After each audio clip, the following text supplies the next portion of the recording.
El misterio de Belicena Vilca. Libro segundo, la carta de Belicena Vilca. 47º día. Síntesis general de la sabiduría hiperbórea. Mientras los golem marchaban con los celtas hacia Europa, el reino de Judá, en Medio Oriente, era destruido por Nabucodonosor y su población llevada en cautiverio a Babilonia en el año 597 a.C. Fueron liberados en el 536 y, 20 años después, en el 516, reconstruyeron el templo de Salomón sin hallar el arca con las tablas de la ley. En el siglo IV fueron dominados por los griegos de Alejandro, y en el siglo II se aliaron con los romanos contra los griegos, 140 a.C. Luego de la muerte de Julio César, el Senado de Roma otorgó el título de rey de Judea a Herodes I, en el año 37 a.C. Y en el primer año de la era cristiana, o en el 4 a.C. Si se quiere, nació el Salvador, Jesús de Nazaret, el Cristo. Después de Herodes I, los romanos quitaron al pueblo elegido la posibilidad de tener un rey de su linaje y colocaron en el poder a una serie de procuradores que intentaron vanamente dominar la creciente agitación social. La crucifixión de Jesús Cristo, que no existió, o la lucha contra los cristianos, que suele darse como explicación de la actitud belicosa y suicida de los judíos, no son correctas, siendo la verdadera causa del malestar el hecho, presentido por todos los miembros de la raza sagrada, de que el arquetipo hebreo sería arrojado a los gentiles. Era palpable para ellos, en virtud de compartir la substancia del demiurgo, la acción judaizante que se realizaría de allí en adelante sobre todo el mundo. Lo que no les aparecía tan claro era, de qué modo, luego de la presencia de Jesús Cristo podría cumplirse el antiguo pacto con Jehová Satanás, la promesa de que el linaje sagrado heredaría el poder sobre las demás naciones. Harían falta varios siglos y el trabajo de eminentes rabinos cabalistas para que los hebreos recuperasen la fe sobre su papel en la historia. Pero mientras ese tiempo llegaba, la paciencia de los romanos se agotó mucho antes, en el año 70 después de Cristo.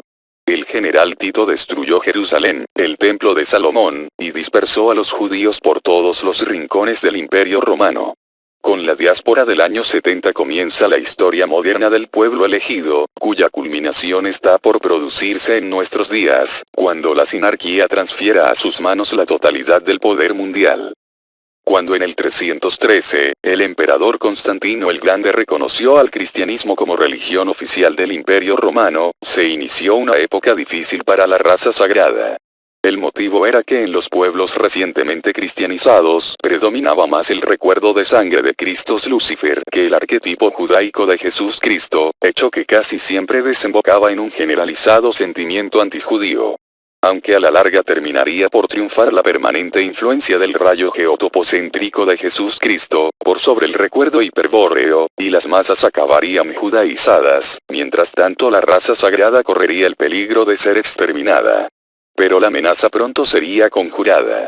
Si existió realmente un peligro efectivo contra los hebreos, es algo que habrá que dudar, pues en el siglo V San Benito de Nurcia funda la orden en la que ingresarán, en masa, los golem cristianos, quienes se abocarán, desde entonces, a la tarea de mediar entre la iglesia y la sinagoga. Según informé en días anteriores, las tablas de la ley quedaron donde las había ocultado Salomón, y recién fueron halladas por los golem templarios en la Edad Media. Aquellas tablas han sido hechas por el demiurgo Jehová Satanás para imitar la acción fundadora del Graal. Hay que indagar pues, ¿qué fue del Graal, el modelo metafísico de las tablas? Al contrario de la pregunta por las tablas de la ley, que obligó a referirse a hechos de la historia, la cuestión del Graal me llevará al terreno estrictamente esotérico. Pero en primer lugar conviene aclarar que la pregunta ha sido mal planteada. Ya aclaré que el Graal no debe ser buscado. Agregaré ahora que se trata de un objeto del cual no es posible apropiarse y que, por lo tanto, debe aún estar donde siempre estuvo. Es un error, pues, tanto buscar el Graal como interrogar, ¿qué ha sido de él? Pero, se preguntará cómo habrá que encarar ese misterio, entonces, para obtener algún conocimiento adicional, libre de paradojas. La única manera, a mi juicio, de avanzar en el conocimiento del misterio consiste en profundizar las analogías que ligan a la función orientadora hacia el origen del Graal, función externa, con las vías secretas de liberación espiritual de la sabiduría hiperbórea, las que son funciones internas, orientadoras hacia el origen. En ese sentido se puede establecer una analogía muy significativa entre la piedra Graal de la estrategia odal y los lapis oppositionis empleados en la vía de la oposición estratégica. Ya expliqué, sintéticamente, que la vía de la oposición estratégica consiste en el empleo de la técnica arquemónica, es decir, en la disposición de un arquémona o cerco estratégico y de un lapis oppositionis fuera del cerco, en la fenestra infernalis que da al Valplatz. Aplicando la ley del cerco al arquémona, se logra aislar la plaza del Valplatz, es decir, se consigue liberar un área en el mundo del demiurgo. Pero ello no es suficiente. Es necesario que los iniciados se desincronicen del tiempo del mundo y generen un tiempo propio, inverso, que les permita dirigirse hacia el origen. Para ello practican la oposición estratégica contra los lapis oppositionis, que se encuentran situados sobre una runa en el Valplatz, frente a la fenestra infernalis. Me toca ahora aproximarme al mayor secreto, aquel que explica el método empleado por los dioses para mantener, permanentemente, eternamente si se quiere, el Graal en el mundo. Comenzaré por indagar lo siguiente. ¿Cuál es la residencia de los dioses leales? Se puede partir de una respuesta conocida, que yo he repetido muchas veces. Los dioses residen en Ktagar, en el Valhalla de Agartha. Tal respuesta es correcta, pero insuficiente pues cabría preguntar a su vez qué es el Valhalla. ¿Dónde se encuentra? Frente a estos interrogantes pueden adoptarse dos criterios. 1. Recurrir a elementos de la mitología nórdica y decir, por ejemplo, que en lo alto del fresno Yggdrasil se encuentra el Valhalla, sitio a donde van a residir los guerreros muertos en combate, regido por Wotan, etc. Y un segundo criterio, que me parece más acertado, consistente en despojar a las respuestas de adornos folclóricos y expresarlas con símbolos de la sabiduría hiperbórea, los que podrán ser fácilmente interpretados mediante analogías. Con este criterio es posible afirmar inmediatamente que el Valhalla es la plaza liberada por los dioses, o Ases, en algún lugar del universo de El Uno. Esta plaza, naturalmente, tiene las dimensiones de un país y se halla totalmente fortificada. En ella habitan los señores de Venus y muchísimos dioses y valquirias, quienes se preparan permanentemente para la lucha mientras aguardan el fin del Kali Yuga y el despertar de los espíritus cautivos. Sus incontables dioses guerreros, inmortalizados con sus cuerpos de Vajra, forman en las filas del Wildeser, el ejército furioso de Wotan, y vigilan las murallas del Valhalla, aunque el enemigo jamás se atrevería ante tan temible guarnición hiperbórea. Los dioses han liberado la plaza fuerte del Valhalla aplicando, con sus poderosas voluntades, la ley del cerco a las murallas de piedra. La conquista del tiempo propio que reina en el Valhalla, y que los independiza de cualquier ciclo o ley del mundo del demiurgo, procede de una maravillosa operación de oposición estratégica.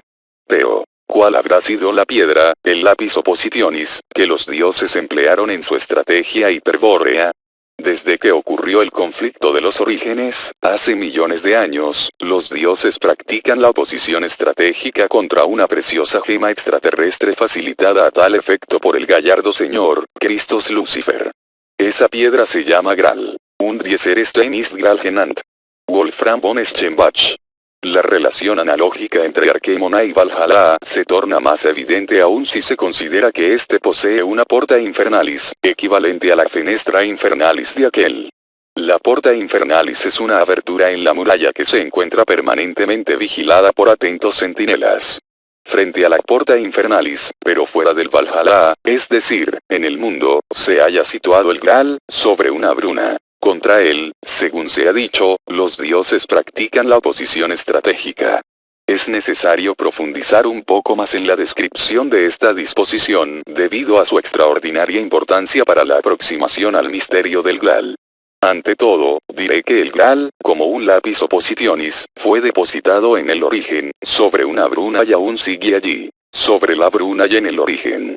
No se trata de un juego de palabras, sino de una propiedad del Graal que debe ser examinada con detenimiento. El Graal, como reflejo del origen, no puede devenir en el tiempo a semejanza de las cosas materiales creadas por el demiurgo. En otras palabras, el Graal no puede estar en el presente.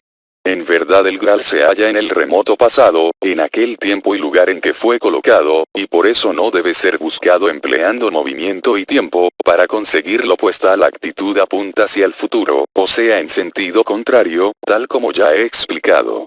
Pero si el Graal se encuentra en el pasado, si el tiempo no lo arrastra hacia el presente con su incontenible fluencia como acontece con los objetos materiales, y siempre ha permanecido allí, en el pasado ¿cómo es que hemos llegado a saber de él?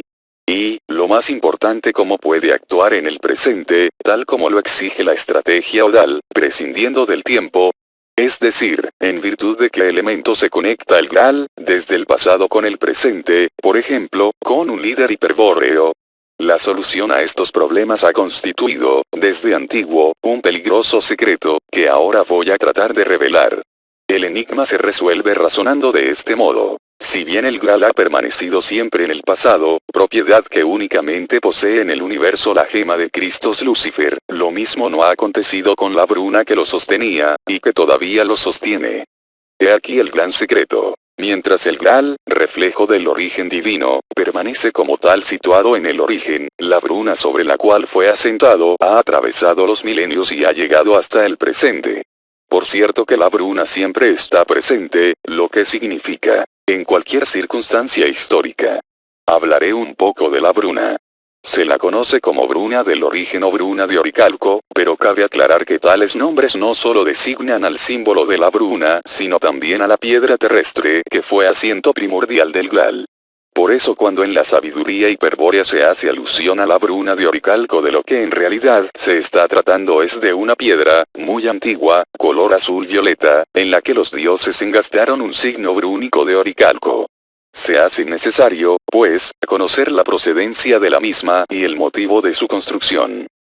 Ya mencioné en otras ocasiones que en un principio los dioses ingresaron al sistema solar por la puerta de Venus y que un grupo de ellos, los dioses traidores, se asoció al plan del demiurgo provocando luego, en combinación con este, la catástrofe de los espíritus cautivos. Los espíritus hiperbóreos fueron encadenados a la materia por haber caído en una celada cósmica, el misterio de Amort, pero no hablaré por ahora de ello. El efecto que se produjo en el mundo evolutivo del demiurgo al asimilar a los espíritus confusos es lo que hoy llamaríamos una mutación colectiva. Al mal de la ordenación imitativa de la materia, hecha por el demiurgo, se sumó luego el mal de la mutación de su obra y el encadenamiento de los espíritus, es decir, la modificación del plan realizada por los dioses traidores. Y para controlar tan maligna empresa los dioses traidores deciden fundar la Fraternidad Blanca, en la cual se deben organizar las diferentes manifestaciones débicas del demiurgo. La sede central del poder, Chan Shambhala, es también la clave de la mutación colectiva de los 7 reinos de la naturaleza. En efecto, ¿de qué manera mantenía el demiurgo la estabilidad de la forma sobre la Tierra y cómo se aseguraba, antes de la mutación, que los 7 reinos evolucionaran de acuerdo a su plan? Hay 2 principios que intervienen en la ejecución del plan, uno estático y el otro dinámico. El plan se apoya estáticamente en los arquetipos y dinámicamente en el aliento del logos solar. Es decir que era una fuerza procedente del Sol, vehículo físico del logos solar, la que mantenía el impulso evolutivo en los 7 reinos de la naturaleza terrestre. Bien. Para provocar cualquier alteración permanente en el plan del demiurgo, es imprescindible interceptar la corriente energética procedente del Sol que, atravesando el océano de prana, converge sobre la Tierra. Para cumplir con esta condición los dioses traidores se instalaron desde un principio entre el Sol y la Tierra, en una posición fija que jamás deja pasar ni un rayo de luz, es decir, ni un fotón, sin que antes haya sido interceptado. Esta afirmación puede parecer fantástica, y en verdad lo es, pero más fantástica e insensata ha sido la construcción de Chan Shambhala, ya que la que hemos descrito es la función técnica de la sede del poder de los dioses traidores. He aquí otro secreto que ya no es tal. La ubicación de Chan Shambhala se podrá ahora determinar a partir de este dato. Siempre se encuentra entre la Tierra y el Sol. En realidad Chan Shambhala está muy cerca de la Tierra, lo que dará una idea de su enorme tamaño. Sin embargo, aquí no se trata de un capricho, sino que debió construirse así por exigencias de su función moduladora del plasma genético solar. Por supuesto, no faltará quien diga neciamente que todo esto es un disparate dado que las tradiciones del Tíbet y de la India afirman que Changshambala es un reino situado en el Asia, entre las montañas Altai, el desierto de Gobi y los Himalayas. Sin dudas un comentario de este tipo constituirá un disparate mayor que mis afirmaciones. En principio las mentadas tradiciones del Tíbet y de la India son productos de la desinformación estratégica que durante siglos ha desplegado la fraternidad para que se ignore la verdad. Y en segundo lugar diré que los datos más serios de la tradición, ya que hay algunos datos dignos de crédito, siempre mencionan la ubicación de la puerta de Changshambala y jamás al reino en sí. Esta sutil distinción es sumamente sugestiva, pues el hecho de que en un determinado lugar geográfico exista una puerta no implica que el reino esté inmediatamente detrás. Podría entenderlo así una mente primitiva, condicionada por la creencia de que la línea recta es la distancia más corta entre dos puntos, y de hecho tal cosa ocurre frecuentemente. Pero aquí estoy manejando la información en otro nivel y por eso adelantaré 4 versos del canto de la princesa Isa, que ya tendrá oportunidad de conocer cuando relate la historia de Nimrod, el derrotado. Pero aunque Dehun está lejos, sus puertas están en todas partes. 7 puertas tiene Dehun, y 7 muros la circundan. A esas puertas inducidas se refieren las leyendas orientales, las cuales están en todas partes y conducen al reino que, evidentemente, no ocupa un simple lugar geográfico. Una referencia a sucesos tan remotos, como la perversa asociación entre los dioses traidores y el demiurgo, tenía como finalidad servir de introducción para un hecho que voy a destacar enseguida. Cuando el demiurgo conviene con los dioses traidores ceder a estos el control de la jerarquía, les entrega el signo Tiferet que representa a uno de los 10 Sepirot y permite un control total sobre los aspectos formales de la creación. El signo Tiferet es la expresión simbólica de la manifestación material de los arquetipos divinos, aspecto que suele sintetizarse como belleza del demiurgo. Por si no se ha comprendido bien conviene repetir que los demonios de Changshambala quedaron en posesión de un signo que representa todo el aspecto Tiferet del demiurgo, permitiendo acceder a él y compartir su poder. Naturalmente que el signo Tiferet es la clave de Maya, la ilusión de lo real, y por lo tanto, la más terrible herramienta de la hechicería.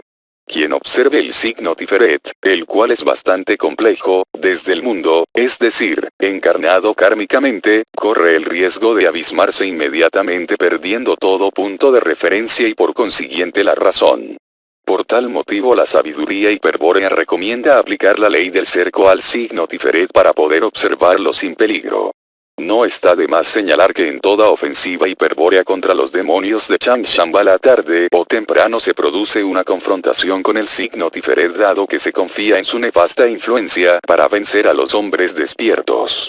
Luego que los dioses traidores recibieron el signo Tiferet y construyeron Changshambala ya no fue posible para los dioses leales permanecer sobre la superficie terrestre. Pero tampoco deseaban abandonar el sistema solar, dejando tras de sí a miles de millones de espíritus cautivos.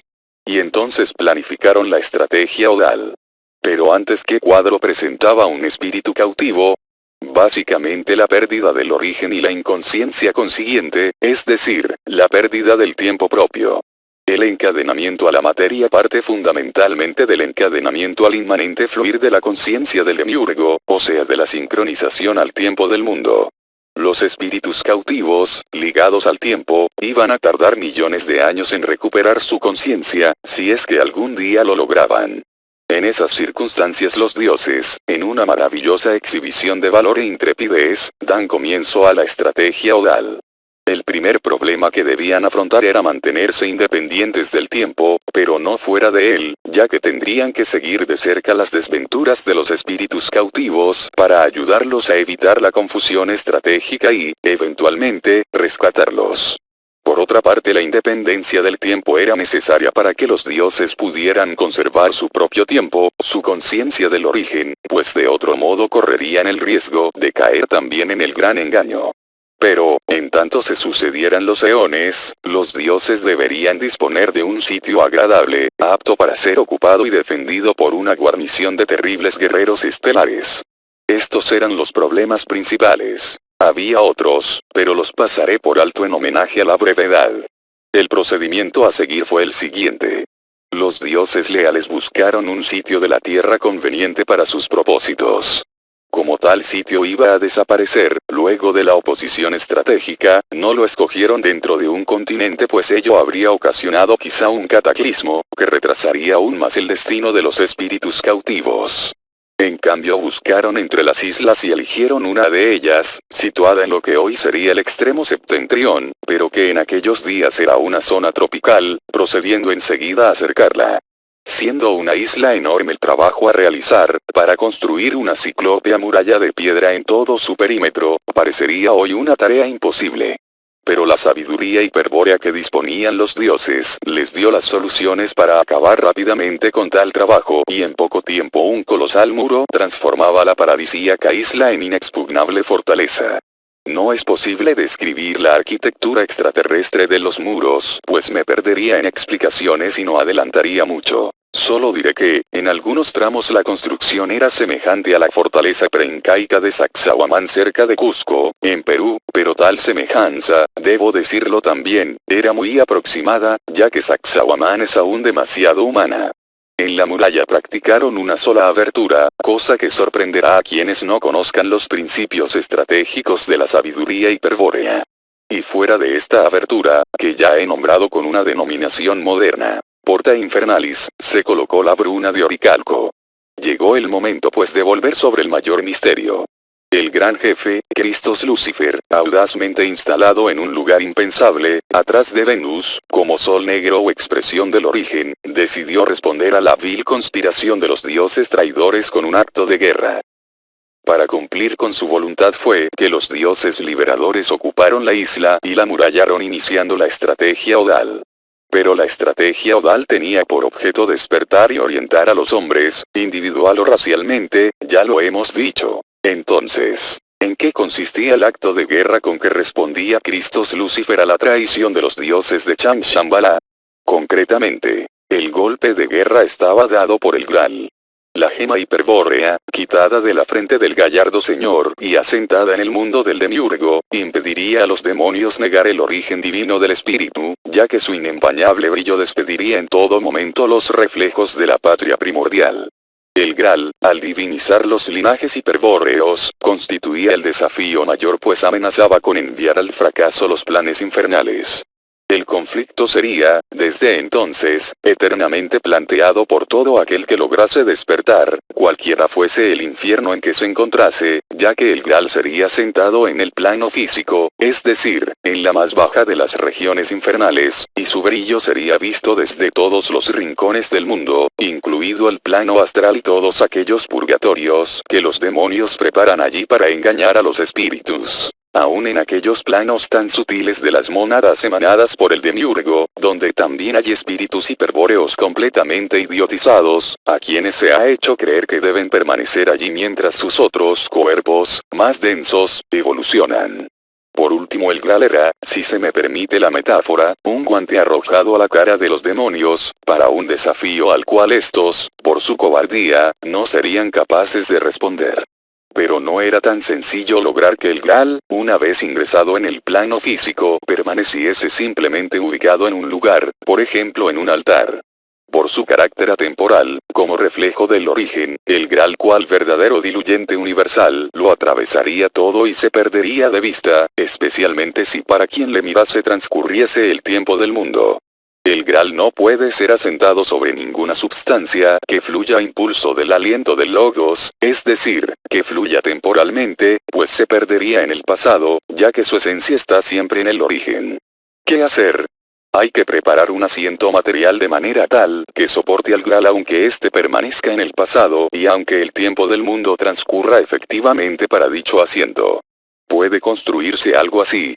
Solamente si entre la substancia del asiento y el Graal se intercala un signo que neutralice la temporalidad. Esto significa que el signo debe representar el movimiento inverso al empleado por el demiurgo para construir el sistema solar.